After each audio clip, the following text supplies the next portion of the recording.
Hello, everyone. How are you guys doing today? Good? I'm doing okay. Not bad. Better than before. So, just a reminder, your next exam will be Tuesday, October 21st. Not next Tuesday, but the following Tuesday. 28. At least 21.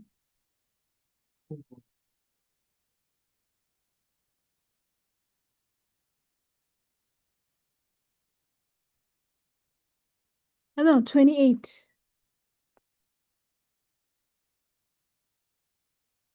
Yeah.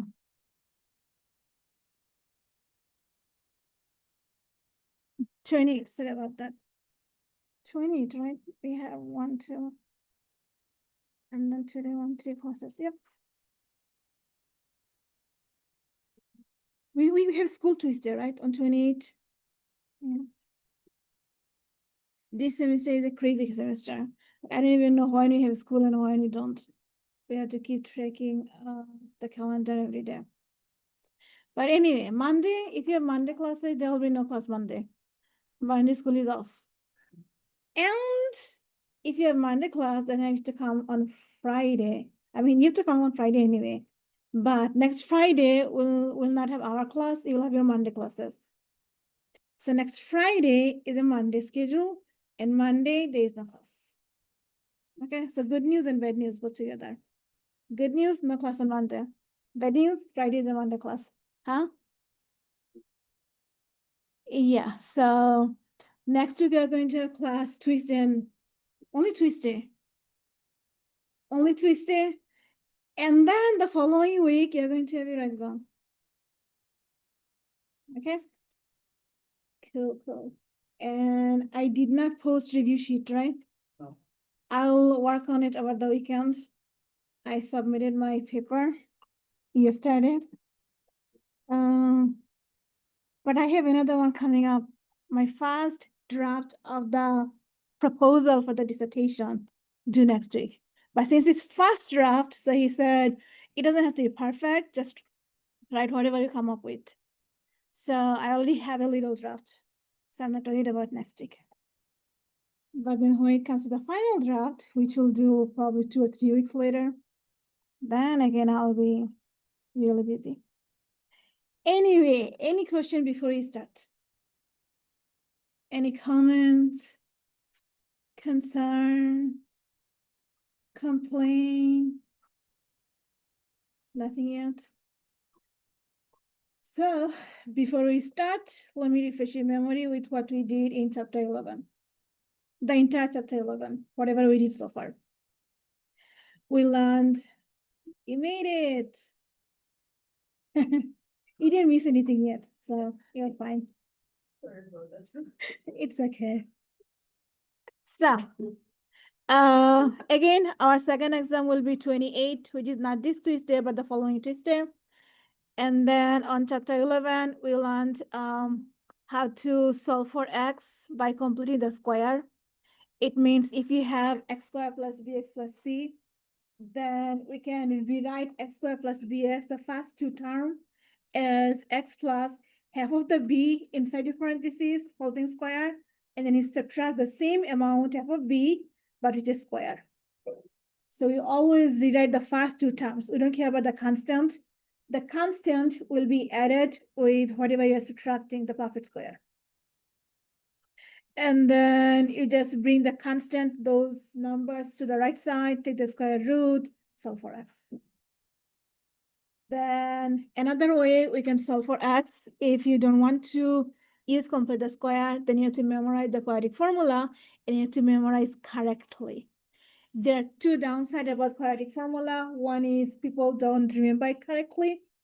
For example, I seen the most error people made is negative b over 2a and then plus minus whole thing without the 2a on the bottom, which is wrong. So everything on the top, 2a is on the bottom for entire numerator. And then, so if you don't remember it correctly, you're wasting your time. one downside. And second downside is when A and C are big numbers. So you get a big number under the square root, and you have no idea what the square root of the big number. So you get stuck. So if you are not comfortable about square rooting big number, don't use it. Or if you think you cannot remember the formula correctly, don't use it. Use the complete the square method. However, when you start, if the first thing is, if it's factorable, you have to factor. I mean, not you have to, but you should factor, because factoring will make your life easier. So you always start by looking at the factoring. Whatever we have, is it factorable? If it's yes, then go for factoring. If it's no, then you have two choices. And then if they're asking for x-intercept, or if they're asking for only number of solutions, then you don't even have to use the entire quadratic formula. The only thing you need is the thing you have under the square root, which is b squared minus 4ac. We call it discriminant. If the discriminant is a positive number, then we have two real solutions. Since they are real, that means they are crossing the x-axis twice, so we have two x-intercept. If the discriminant is negative, then we have two imaginary solutions, because if you have a negative under the square root, it means it's not real. So we get two solutions. One is for plus, one is for minus, but they're not real. And since they're not real, so they cannot cross the x-axis, so we don't have any x-intercept. And then lastly, when the discriminant is 0, it means you have square root of 0, which is basically nothing. So you only left with negative b over 2a. That means one solution, and it's real number. Since it's real, so you're crossing you cannot cross, you're just touching the x-axis, so you get one x-intercept. And in the exam, I'm going to give you that chart to fill out. Okay, so you're going to find your discriminant. If it's positive, then you write positive, and then whatever you have, how many solution, real or not, and then how many x-intercept. And it will be at least 9 points for that chart. Then the next thing we'll learn is weird looking functions. They look weird, completely like dislikable. We don't like them, but good thing is that even though we don't like them, but we can easily solve them if one power is half of the other power. As long as one power is half of the other power, then we can factor if it's factorable, and then solve for x. So factor first, solve for x. When you solve for x, you have problem with the power. So apply the opposite power on both sides, and then you get your x alone. If it's not factorable, which will not be in the exam, but it's in the quiz or homework, I think. If it's not factorable, then you can use quadratic formula or complete the square, whatever you like. And then the last thing we learned is solving triangles. When you see right triangles, you should always think of a square plus b square equals c square. What is c here? Hypotenuse. So C is specific. It cannot switch your AB with C, but A and B, they don't matter. One of the leg is A, the other leg is B. Which one is A, which one is B? It doesn't matter. But C is specific. It's the hypotenuse, the longest side. You cannot change your C. You cannot place the C on the other side. I mean, C is alone, and it's the longest side. And then if your equation has only one variable, that means you're just solving for the variable. So keep the variable one side, everything else to the other side. However, if you have more than one variable, for example, x squared term and then x term, or you have x several times, or you have x squared several times, it doesn't matter what you have. If your variable you see more than once, bring everything to one side, because your goal is to factor. If it's factorable, factor, and then set each factor equals 0, solve for x. Since this is a real life scenario, because it's a triangle, we are working with length, so you cannot accept the negative answer. The answer has to be strictly positive. You also cannot accept 0, because 0 length doesn't make sense. And that's all we learned in past few days. Any question? Bless you. Any question? Comments? No? Okay, so the next thing. I'm skipping 11.4 because we are going to do that after 5 and 6. Now, 11.5 and 6 talks about graphing quadratic. Okay. So quadratic function, we know its shape is parabola, but there is two ways we can write the same quadratic equation or quadratic function. One is called standard form, and one is called general, but I always get confused which one is what. So I remember the standard form as vertex form.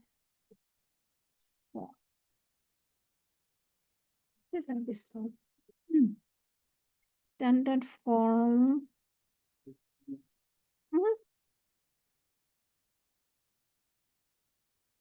Standard form or vertex form.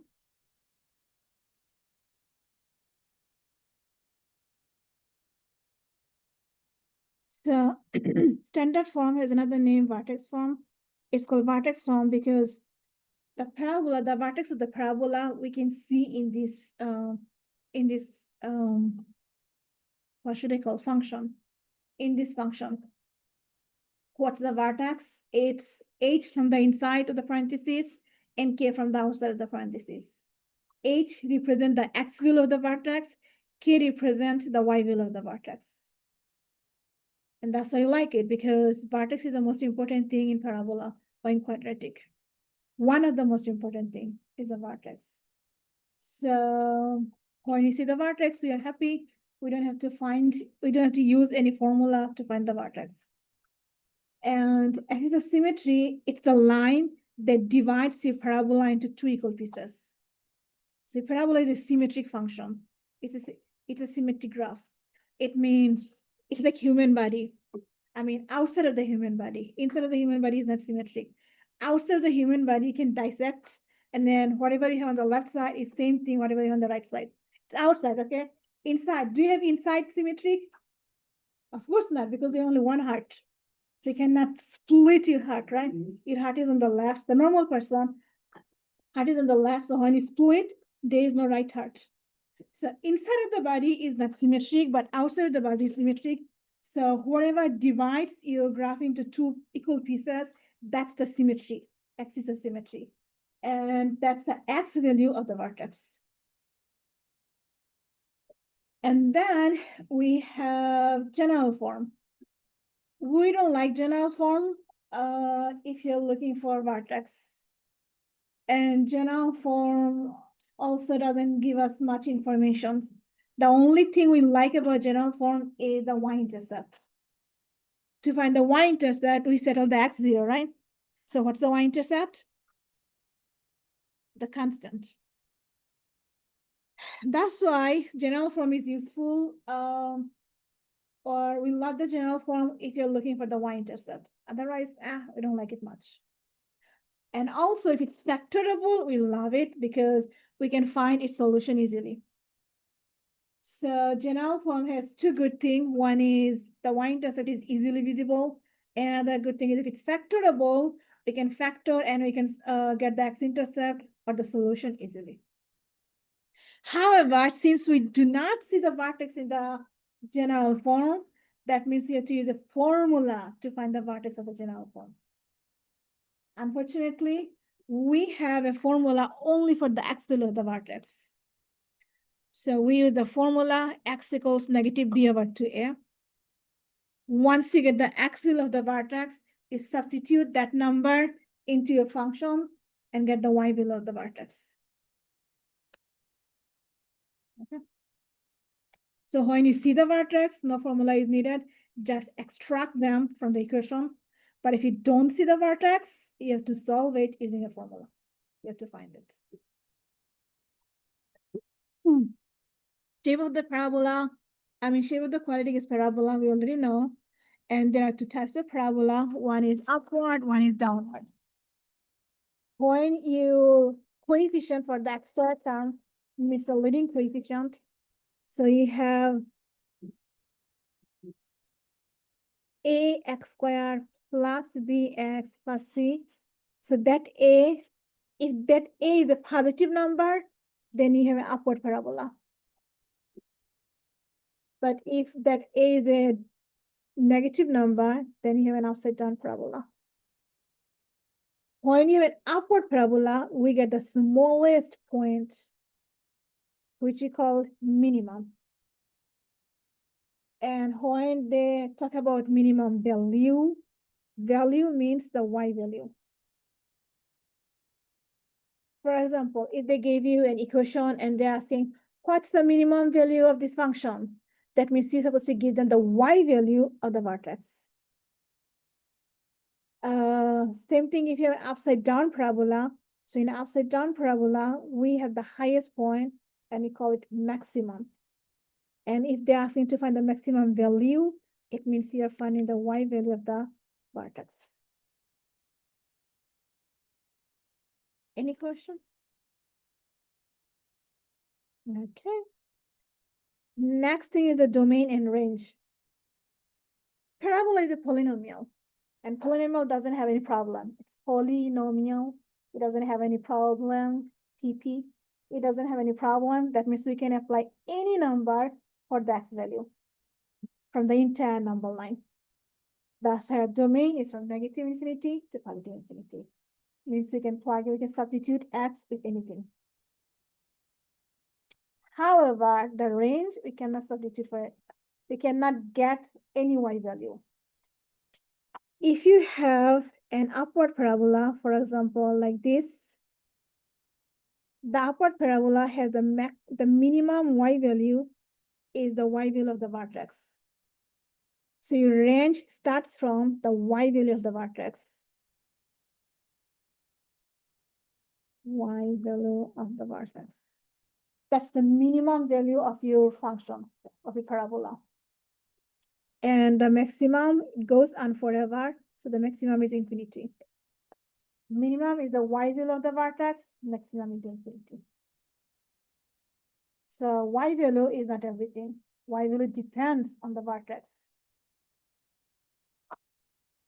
Similarly, if you have an upside down parabola, the upside down parabola has the maximum on the vertex. Max.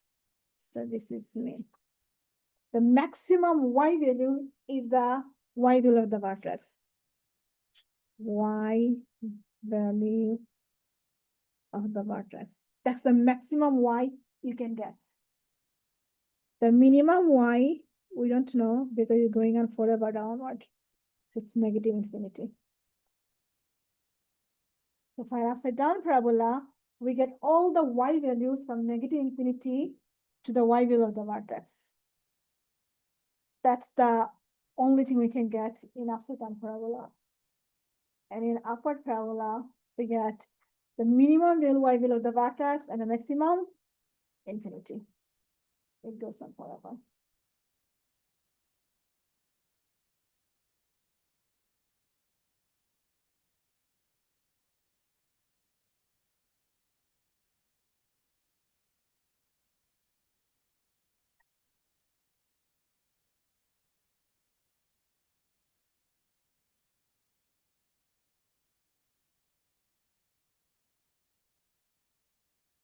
So we learned shape, we learned axis of symmetry, vertex, domain, range, and now how do you find x and y intercepts? Bless you. To find the x-intercept, if it's in general form, general, right? Yeah, general. If it's in general form, like in the expanded version, then to find the x-intercept, you always look for factoring, if it's factorable or not. So we know to find the x value, to find the x-intercept, we set the y to be 0. So basically, this thing becomes 0, and you have a quadratic equation. So your goal is to factoring. If it's factorable, factor, set its factor equals 0, solve for x. But if it's not factorable, then you have two choices. Either use quadratic formula or use complete the square. One of these methods. It's not factorable. Whatever you get, that's the x-intercept. Also, it's the solution. Also, it's the root. Also, it's the 0. All 4 things represent the same thing. So let me write this down. If they ask you find the 0 of this function, means you're finding the x-intercept. Or if they're asking find the root or roots of this function, means you're finding the x-intercept. And when you see the x-intercept, you already know it's x-intercept, it's familiar. Or if they say find the solution of this equation, it means you're finding the x-intercept. All 4 things means the same thing. Set the function equals 0, solve for us.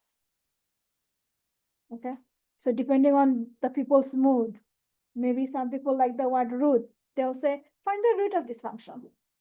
Basically, they're saying, hey, find the x-intercept. Or sometimes you see find the solution.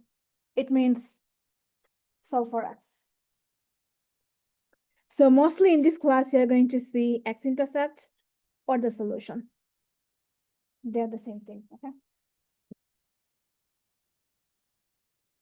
But if your function is in standard form or vertex form, then you do the same thing. You only one way of doing it. You set your y to be 0, and then your goal is to get this x alone. So you get rid of everything one by one. You get rid of k fast, and then you get rid of a down, and then you get rid of the square, and then you get rid of the h. So you have to do 4 steps to get rid of 4 things. So for x-intercept, we have choices. For y-intercept, it doesn't matter what format they give you. All you have to do is set every x you see equals 0, solve for y. If we have general form, all life is easy because the constant is the y-intercept. But if you have the vertex form, the life is a little bit harder because when x is 0, you have to use PEMDAS. Do the parentheses, do the exponent, do the multiplication, do the addition, subtraction. Okay. Any question? Good news in this class, I mean, in the exam or in the final exam, whatever they'll give you, it will be factorable. So you don't have to use complete the square or quadratic formula to find all this information. So here is one example where you have to find everything. You need to find the vertex, x-intercept, y-intercept, x-intercept symmetry, and the product. In the final exam, you will have one of these questions. I know. And definitely in class exam, you'll have one of these. Now let's start. So let's start with vertex. Do you see the vertex here? No. That means you have to find it. So vertex is a point. We need to find x and y both. We have a formula for the x. What's the formula for the x of the vertex? I gave you the formula before. What's the formula to find the x value of the vertex? You didn't take note? Vertex, you missed that. See, she remembers negative b over 2a. Do you know why from we got negative b over 2a? It's actually the quadratic formula. If you erase your discriminant, what do you have? Negative b over 2a, and that's the vertex. Okay, x below the vertex, not the entire vertex. The x below the vertex. So that means you have to identify your a and b. What is b here in this equation? -4. So we have a negative from the formula, and now we have a -4 from here, divided by 2 from the formula. And what is our a?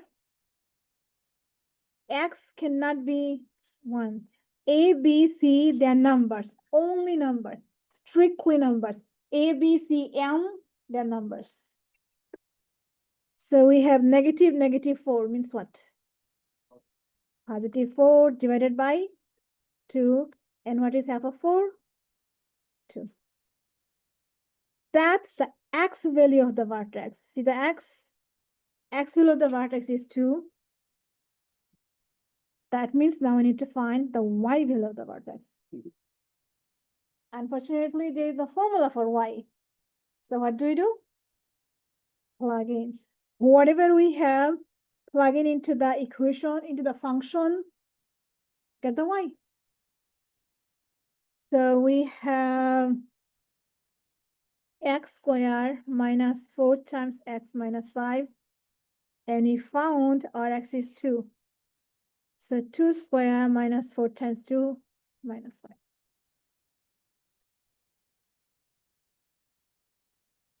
And then we do algebra. 2 squared. What is 2 squared? Minus 5. So what do we have? Minus 9. That's the y value of the vertex. Vertex is a point, so it needs x and y both. X we already got using formula, and y we just got by substituting back. So since we have x and y, since we have our vertex, that means we have our axis of symmetry. Axis of symmetry. So symmetry is a vertical line. Every vertical line has what formula? Which variable? X. X equals a number. Here, x equals 2, because this is the x value of the vertex.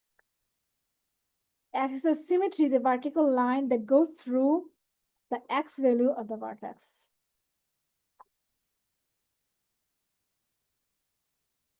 So let's try drawing here. We have 2, 9. So 1, 2, and let's say this is negative 9. So this is our vertex, 2, negative 9. And this is our axis of symmetry. X equals 2.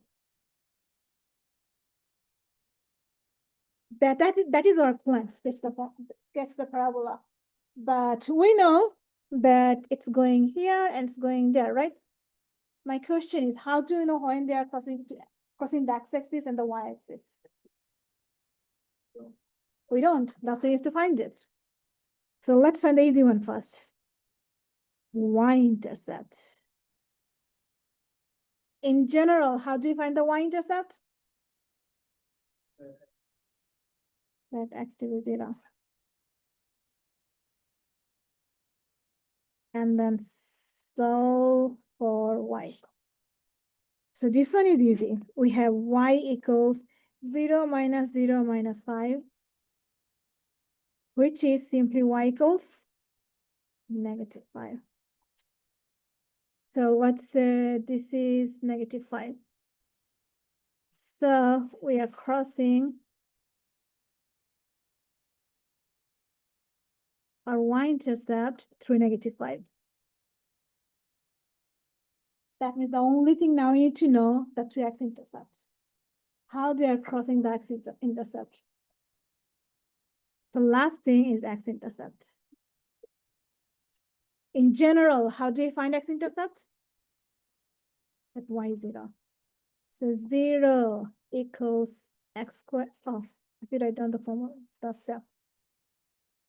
Set y equals 0 and solve for x. So 0 equals x squared minus 4x minus 5. So we have a quadratic equation. And what did I tell you? Anytime you see quadratic equation, which method of solving should come in your mind first? Factoring. So is it factorable? What two numbers we get?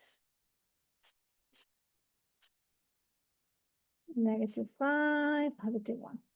So if you forgot factoring, you're finding two numbers, multiply to -5. So -5 times 1 is -5. And when you add them, it should give you the middle term. -5 plus 1 is -4. So it's perfect. So we found the two factors. What do we do with them? Set them individually equals 0. So what do you get? 5 and -1. So here, this should be -1. So we have one of the x-intercept is -1, y-intercept is -5, vertex is -2, +2, -9, and the point here we are crossing should be 5.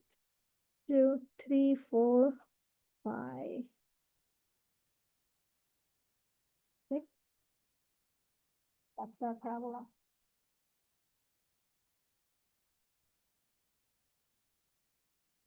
Any question? Was it easy, hard? Two values, left side of x and y values of the vertex. So this is our vertex here. It's a point. So it needs an x and y. So in this format, it's general form. We don't see the vertex. That means I have to use the formula. Our formula for the x value is -b over 2a. You must memorize it, okay? -b over 2a. And then whatever you get, substitute back into the equation, into the function to get the y value.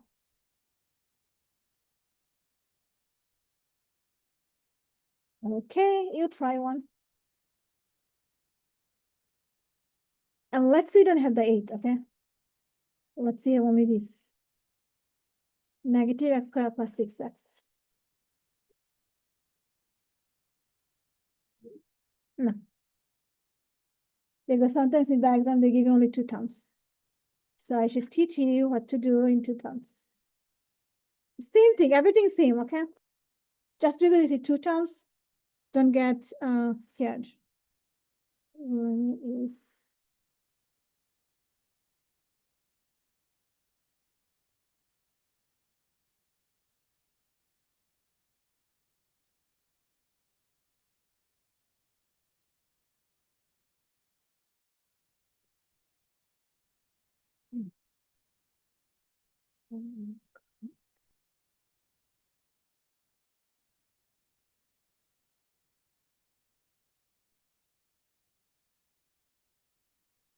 and everything, x-intercept, y-intercept, vertex, axis symmetry, and then graph it.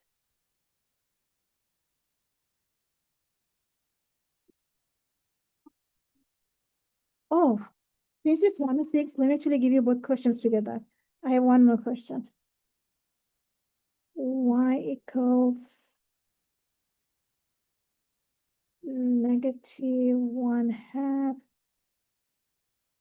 x plus 2. Come on. Square minus 1.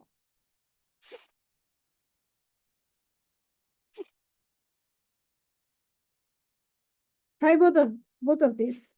One is in standard form, one is in vertex form. Find vertex, x-intercept, y-intercept, axis of symmetry, and then graph. Do all of these? I'll give you 10 minutes. And remember, one of these will be in the final exams, and definitely in the in-person exam.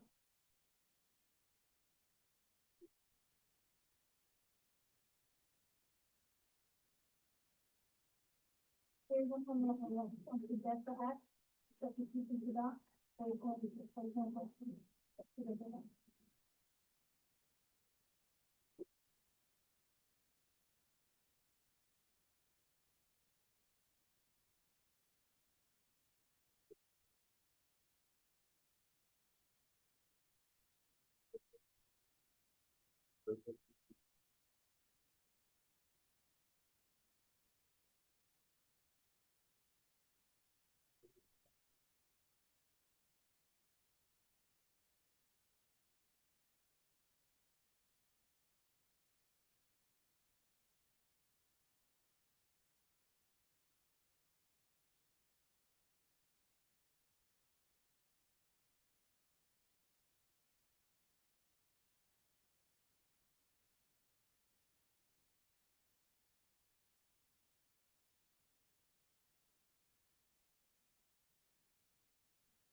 You're going to have a quiz Tuesday, okay? Upcoming Tuesday, the quiz on whatever we did on chapter 11. I'll give you 1 or 2 questions.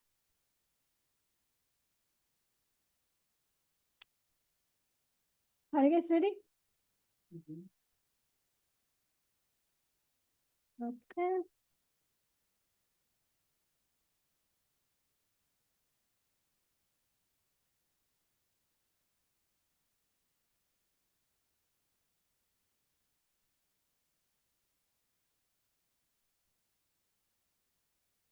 The attendance real quick.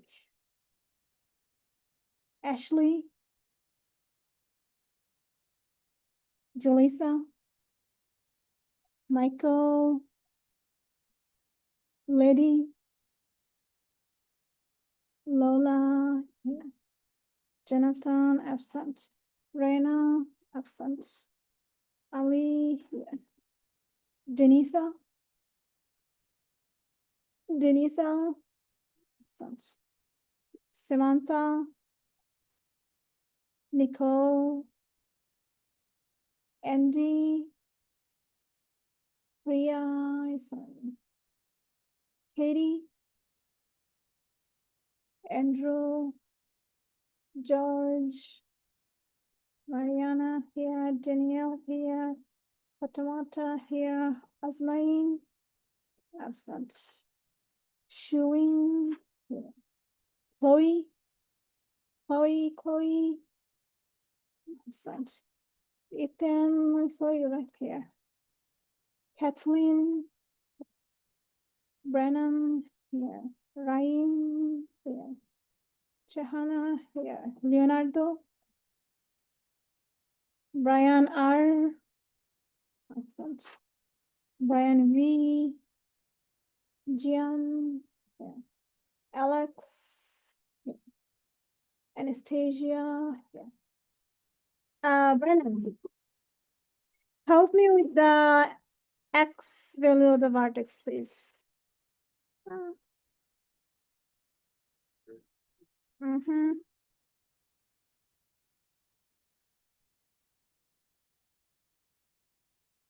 X equals negative B over 2A.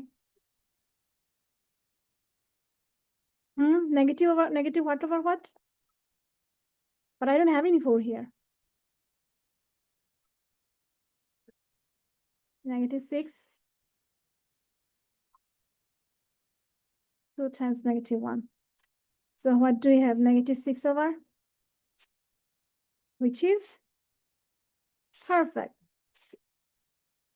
So 3. Another Y value.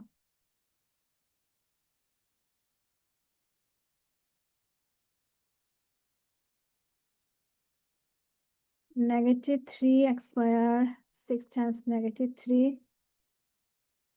So what do we do?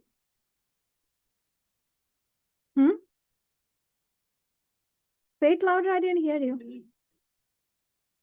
Oh yeah. Why did I get negative? Come on. So negative 3 square, what do you get? Negative 9. 18. Y equals 9. So it's 3, 9. Good job.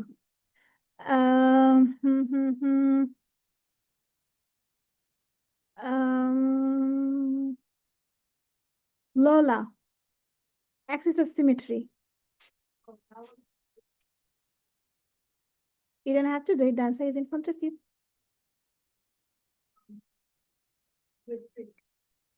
Only 3. If you write only 3, you're losing 1 point from 2 points. What is missing? X equals 3. It's a vertical line. You have to write x equals 3. So everyone, in the exam, if you write only 3, you're going to get 1 point. But the total point here will be 2. 1 is for x, 1 is for the 3. It should be x equals 3. Michael, y-intercept.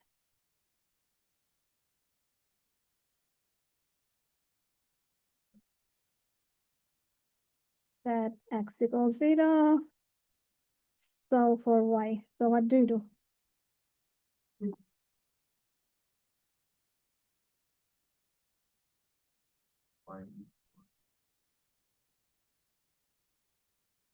You have negative x squared plus 6x.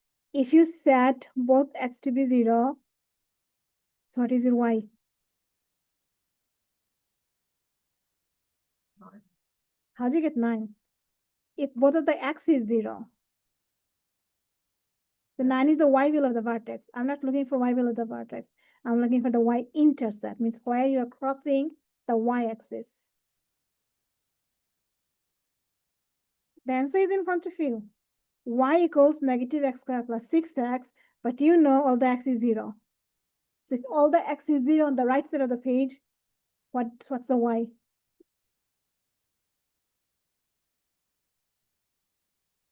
You have negative 0 plus 0, which is 0. So when all the x get vanished, you have nothing, you have 0. So y is 0. Y equals 0.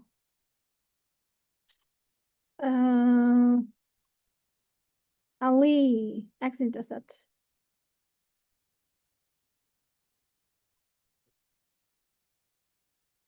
That y equals 0. So for x, so what do you do? So 0 equals negative x squared plus 6x.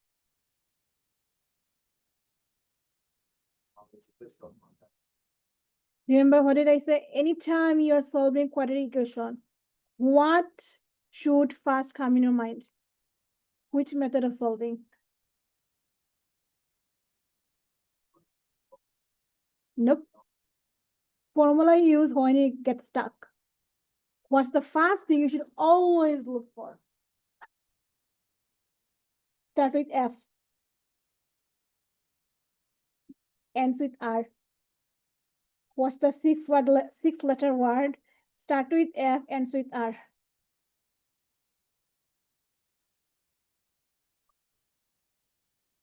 Mariana. Factor.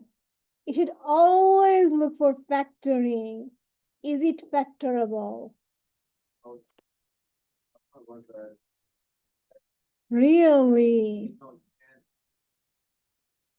It is factorable, not the way we did previous examples, but it is still factorable.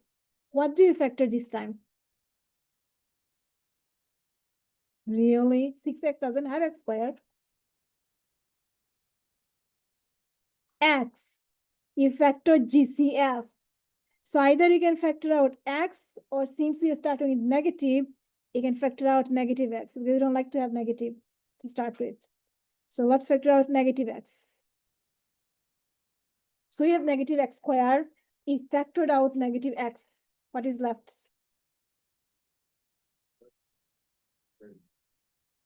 Do you know what does factoring mean? Division. So you have negative x squared. If factored out negative x, means you're dividing by negative x. So what is negative x squared divided by negative x? Only x. Good.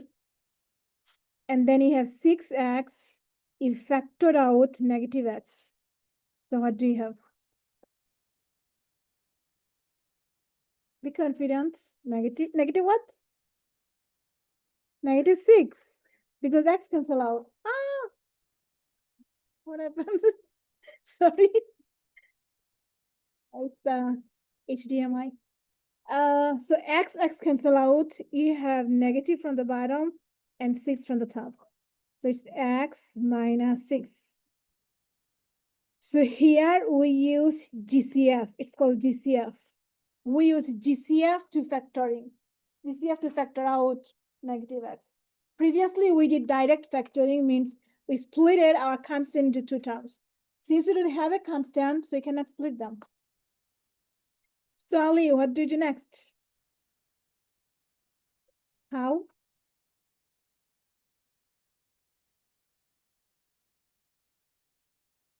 No.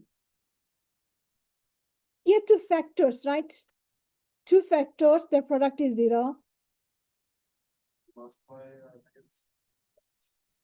But, What did we do here when you had two factors?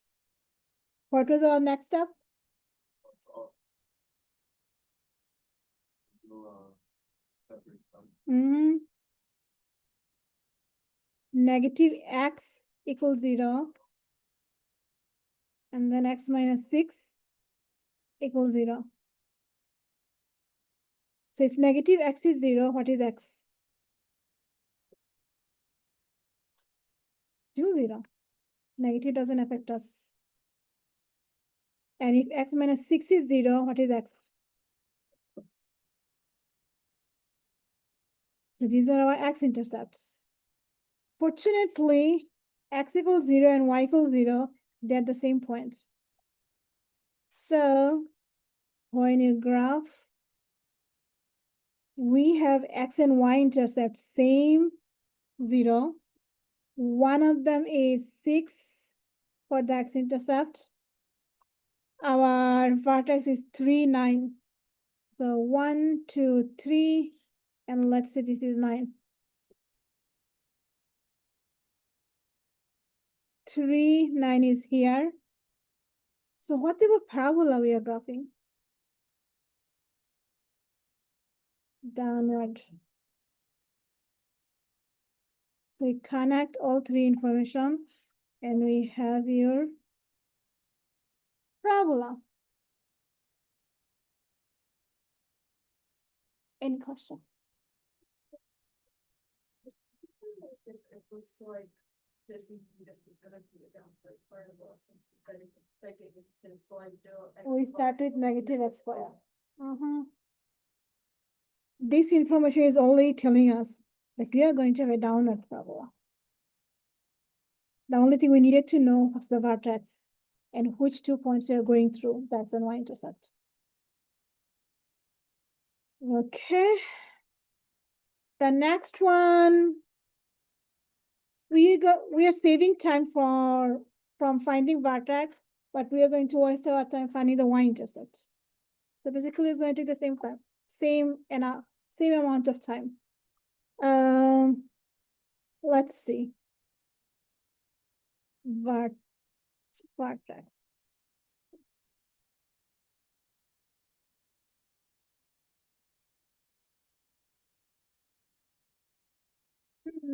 Whom should I pick?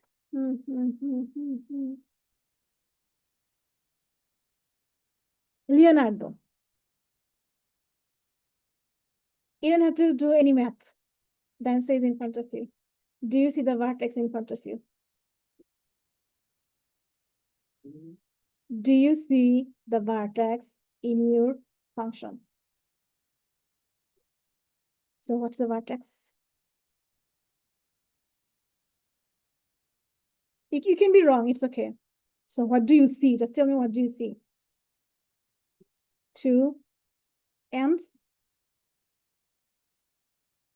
-1. Almost perfect.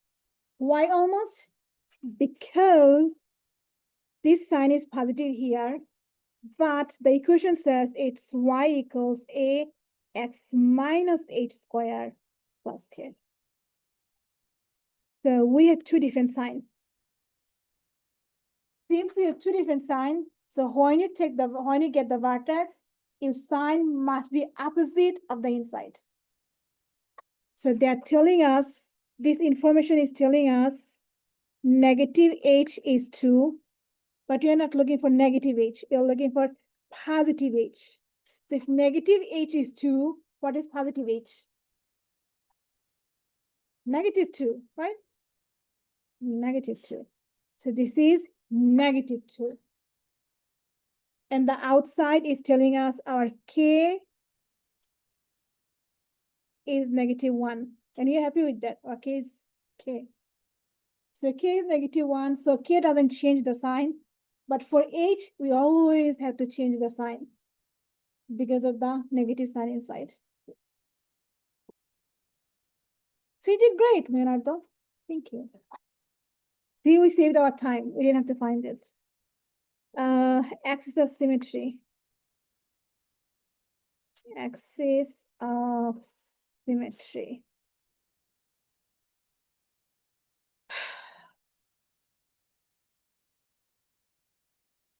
Samantha, axis of symmetry. The answer is in front of you.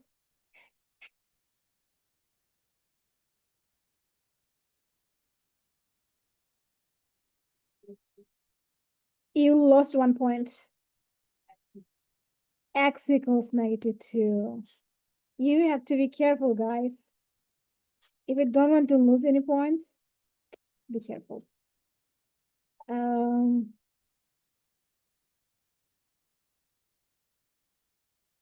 Brian R. X-intercepts.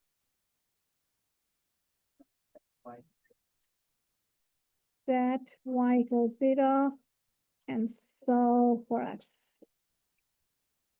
So y is 0. We have -1/2 x plus 2 square minus 1. Our goal is to get this x alone. So what do we do?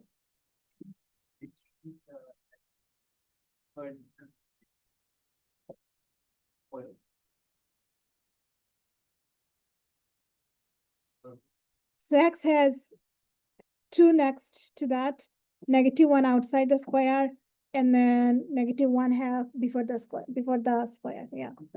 So you need to get rid of one of them. I mean, all of them one by one. Which one you think you can get rid of first? Good job. Whatever is the farthest from x, that should be your first step to get rid of. Like bodyguard, you have 3 bodyguards, okay? I mean, actually here you have 4, 1, 2, 3, 4, 4 bodyguards. One is closer, one is a little bit far, one is more far, and one is even farther. Which one you're going to kill first? The closest one? Definitely not, right? You have to start from the farthest one.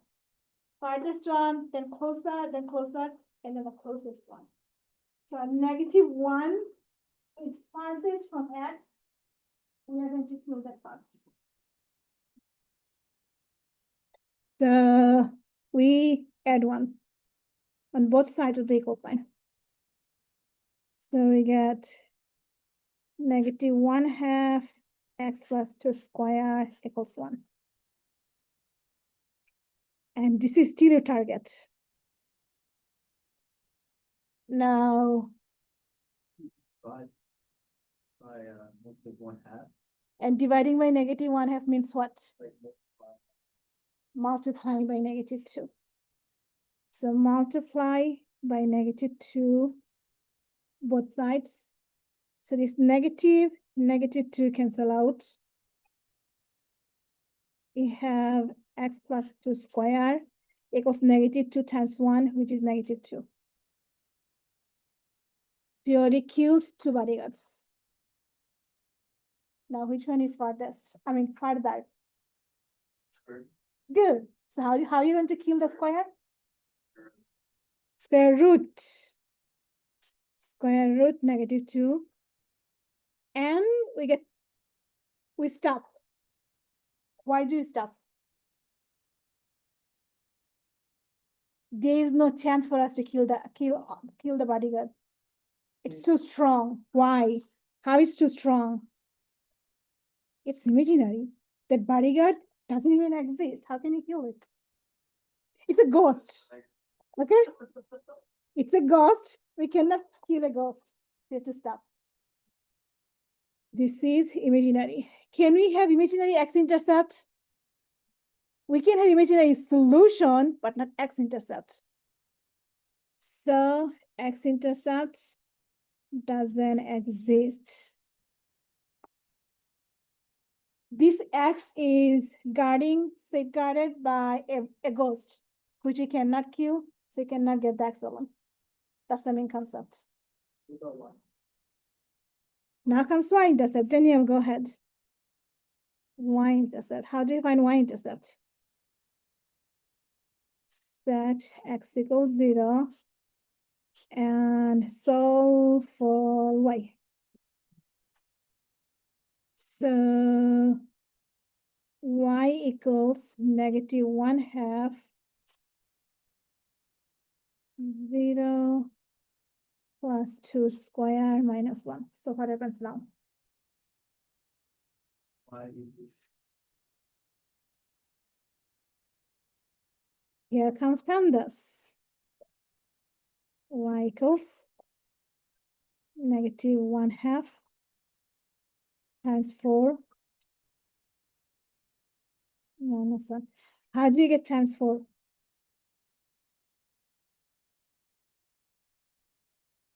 The 2 and square gives you 4. So pandas is the parentheses and exponent. He used both of them together. Okay, so now what?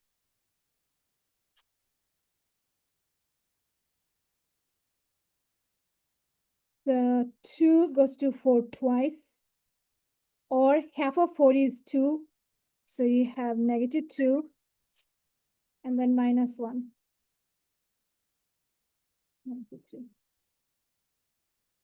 So y-intercept does exist, but x-intercept doesn't exist. What type of parabola you are working with? Upward or downward? Downward. So how can we draw a downward parabola that never crossed the x-axis? Let's see, our y is -3. So 1, 2, 3, this is y. And vertex is -2, -1 here. So you only 2 points. How are you going to draw the graph? It should be strictly below the x-axis. That's why x-intercept doesn't exist, because it's not crossing the x-axis.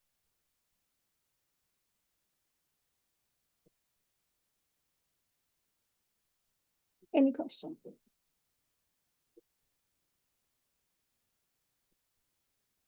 Okay, so now we know how to find vertex, x-intercept, y-intercept, axis symmetry, or even graph a parabola. In general, you can sketch a graph just by having your 2 x-intercepts. If you have your x-intercept, you can draw a sketch. It doesn't. It will not be perfect, but it will be a sketch. For example, just by looking at 0 and 6, we know we can graph it an upside down parabola because our x-y is a negative. So in order to graph any parabola, you need only 2 things. One is x-intercept, and one is the sign in front of x squared. What type of sign you have, that will tell you what type of parabola you have, upward or downward. So we have, next thing is transformation. We know how to sketch a graph just by having x and y-intercept. Sorry, we don't need a y-intercept. Just by having an x-intercept and the leading coefficient. And now they're saying, hey, you don't even need to know any of this. Just by observe your equation and graph it. Can you do that? We are so smart. We are going to learn. I mean, you already did learn it, right? Before. So this is called transformation. Without doing any math at all, how you are going to graph? Using some background knowledge. There are 3 types of transformation we have in this class. One is reflection. Reflection, if you have a negative in front of your x squared, it's an upside down parabola. That's the reflection. It's the reflection about x-axis. Then we have vertical shifting, means either you're moving upward or downward. When you move upward or downward, you see the original function, and then you see a number. When you see original x squared and a number plus, means you're moving up. If a number minus, you're moving down. I feel like I taught this before, did I? Yes. So you already know all of this, right? So let me skip. Blah, blah, blah, blah, blah. Let's do this for. We know it's a parabola because it's a square graph. And all of these are square graphs. So all of these are parabola. You can only do this way. Right. If you have a vertex form, then we don't need any math. But if it's in general form, you need at least your 2 x-intercepts. So the negative in front of your square, what does that mean? Reflection, it's upside down. You have negative inside your parentheses. Which direction? Right. And you have a +2 after you square. Up to. So you start by the original graph where you have it on the at the origin. This is your x squared without any transformation. Now this one you are making downward, and that downward go 1, 2, 3, 4 right, and then 1, 2 up, and you stop. So take this origin, go 4 right, 2 up, and then you're upside down. So here, my x-intercept doesn't have to be perfect because they're not looking for x-intercept. They're looking for the shape, the vertex. Where is your new vertex? Where is our new vertex?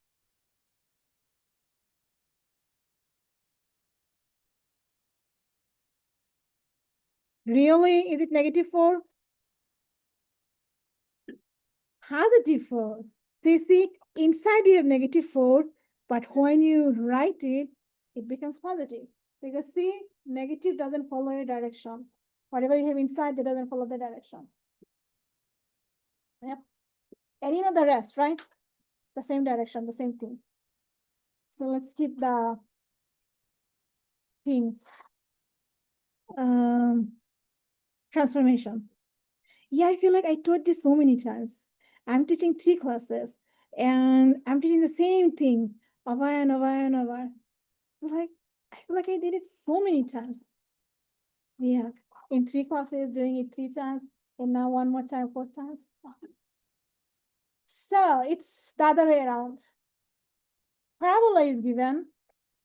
Find its equation. Did we do this before?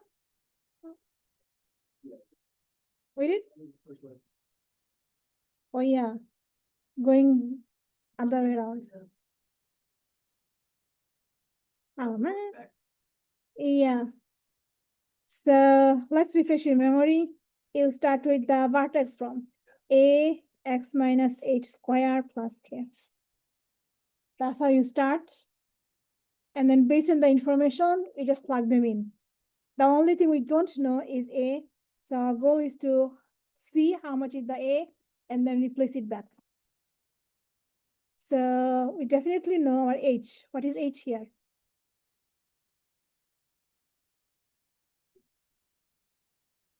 So it's here, h, k. H is the x, k is the y. So what is our x? Sorry, what is our h? 2. And what is our k? 1, 2, 3, -3. And you pick x and y, anything. Any number as it x and y. So pick any other point. Which point you think is easier to pick? Anything is fine. My favorite one is the intercept.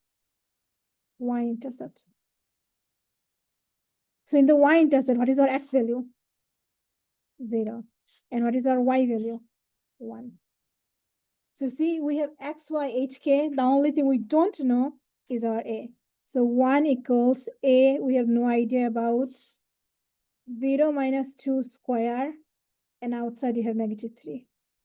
So replace everything else, now solve for a. So this is what you're looking for, a. So 1 equals, what do you do? PEMDAS, do the inside and the square. So what is -2 squared? +4. So 8 times +4 minus 3. What is our next step? Can you do 4 minus 3? Of course, this is multiplication. There's no way we can subtract 3 from 4. This is 4a. So basically you have 1 equals 4a minus 3. And your goal is to get this a alone. This is at 9. Okay, this is a. Looks like 9. add 3. So 4 equals 4a. Divide 4. A equals 1. So leading coefficient is 1. What is our formula? Y equals 1. We don't have to write it down. What is our h? 2 minus 3. This is the equation of this parabola.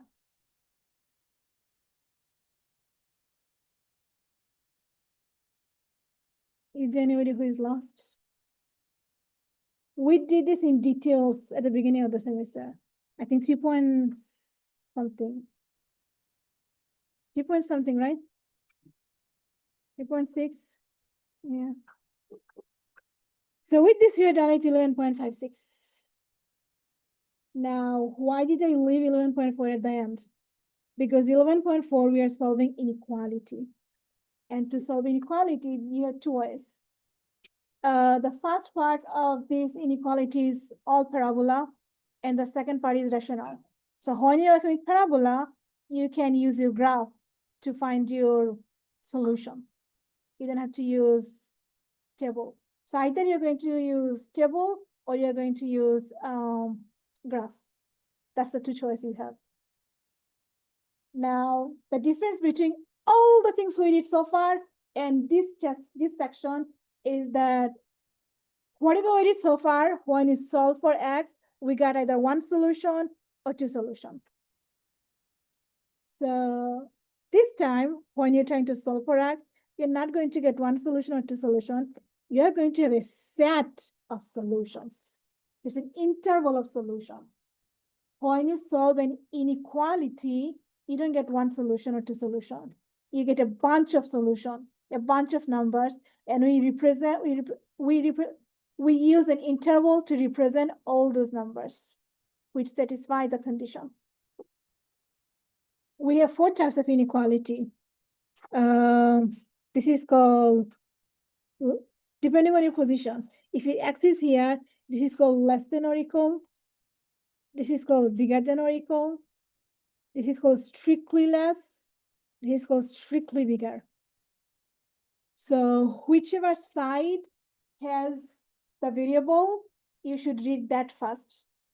So x is less than or equal.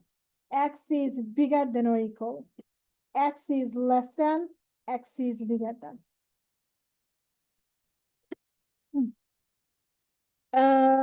If you don't use your parabola, and if you use the second method, which is number line method, then you must check your numbers on each interval.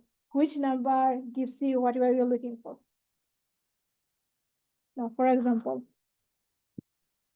now before an example, one more rule. If you have strictly bigger or strictly less than symbol, then to write your answer, write your solution, you have to use parentheses. But if your inequality has an equal sign, so less than or equal or bigger than or equal, that equal sign gives you square brackets. The equal sign means you have to use square bracket for your number. And if you don't have the equal sign, means you have to use parentheses for your solution, for your number. Infinity always gets parentheses, regardless of what you have. If you have infinity, you must use parentheses.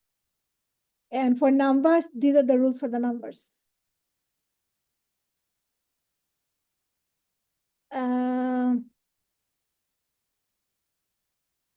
Okay, these two.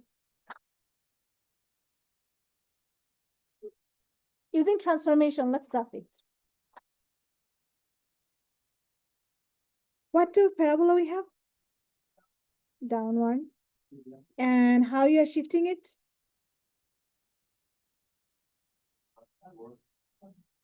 Up 4. Left, right goes inside your square. Here you have 4 outside the square. So it's up.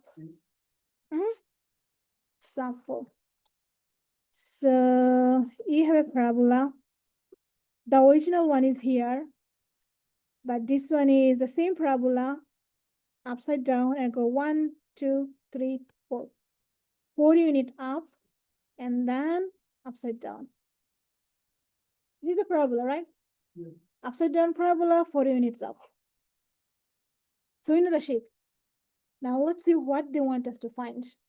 They said, find the portion of the parabola that is lying bigger than 0. What does bigger than 0 mean? Positive. So they are saying, hey, which portion of the parabola is positive? Now let me ask you, this portion of the parabola here, is it positive?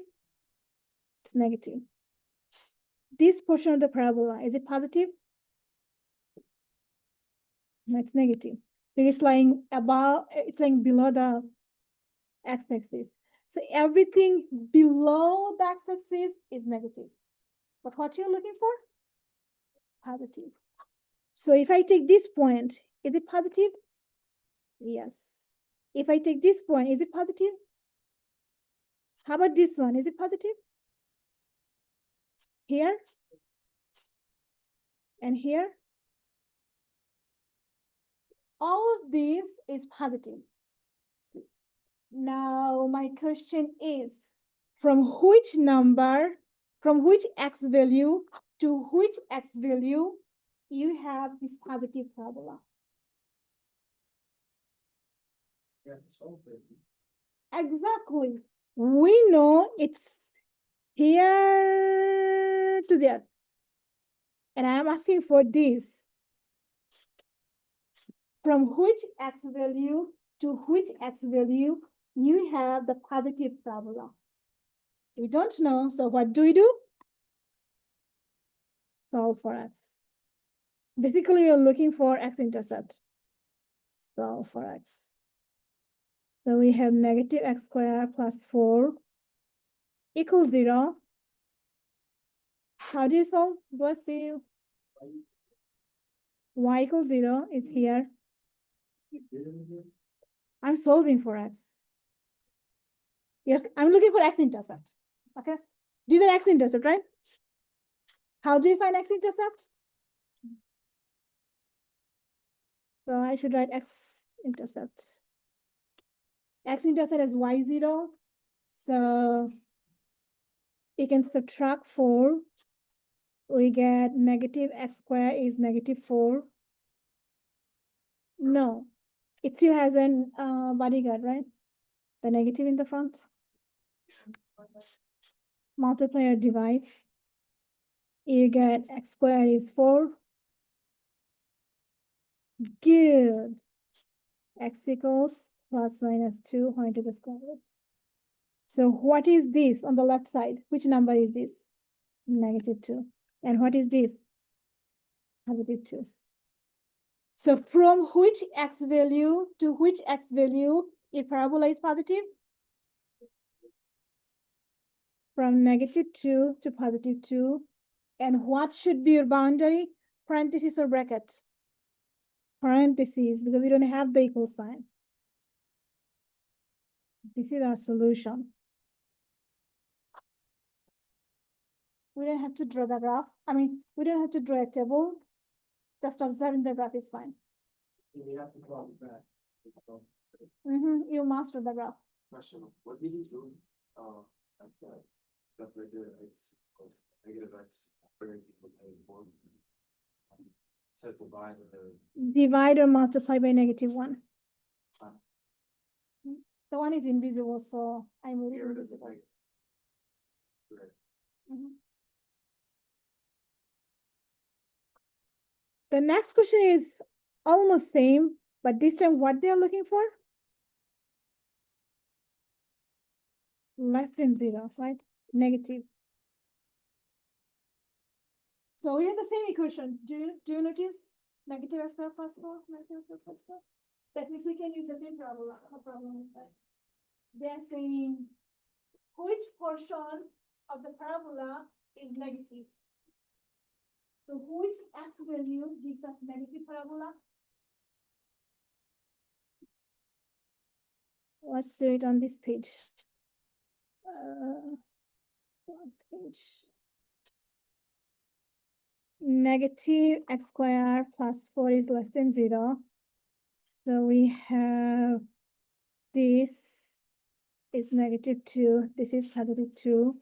And you already know that all these are negative. So which x values will give you negative parabola? Negative infinity to -2, which is the left side. 2 to infinity. And their boundary? Parentheses. We still don't have the equal sign. No equal sign means parentheses. Parentheses. See? Even though you have the same equation, same parabola, same everything, but just because you have two different inequality, we have completely different results. This is the solution for B.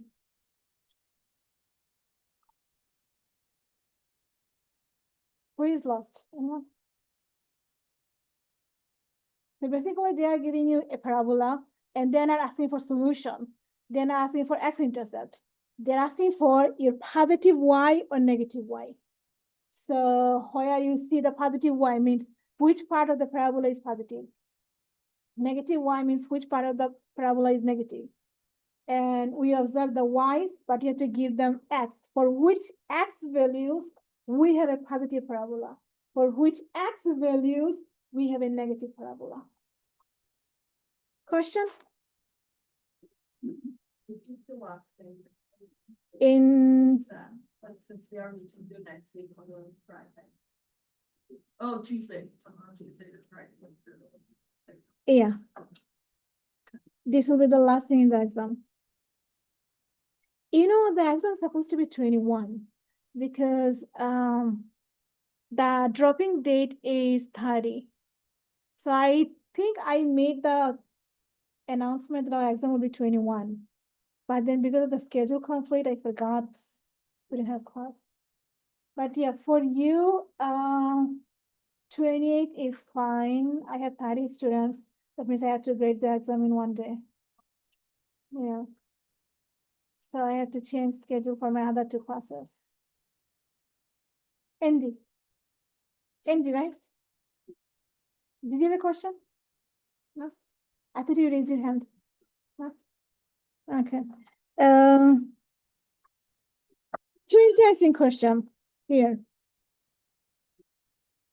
We know we definitely need to find x-intercept, right? So let's find x-intercept first.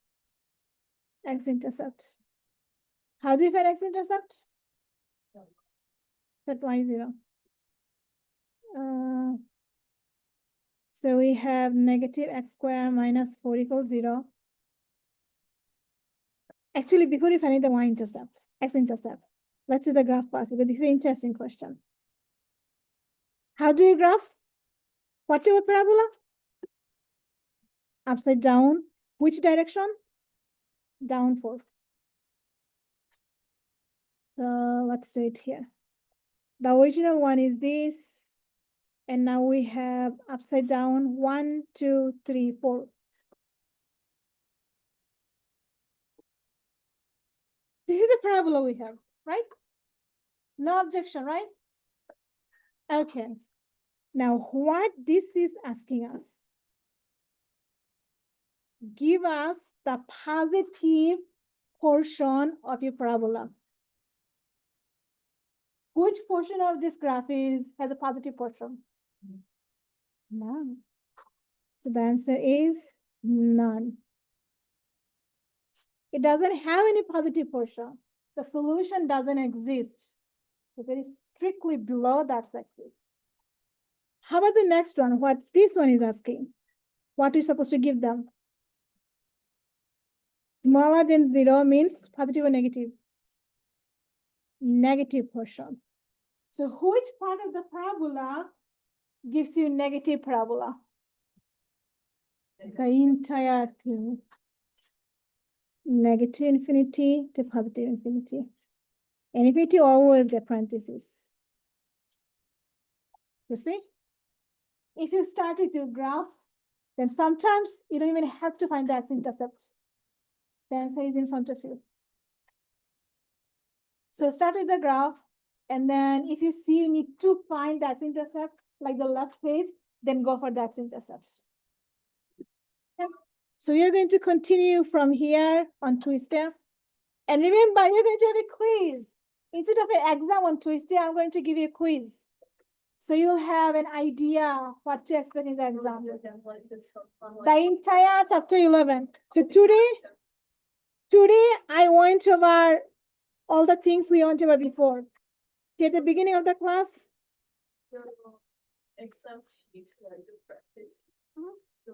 over the weekend. So before the class, at the beginning of the class, I gave you all the details we learned before. And whatever we learned today, I'm going to give you a quiz on all of these. So review all of these. You're going to have 1 or 2 questions, please. That will be your kind of like exam.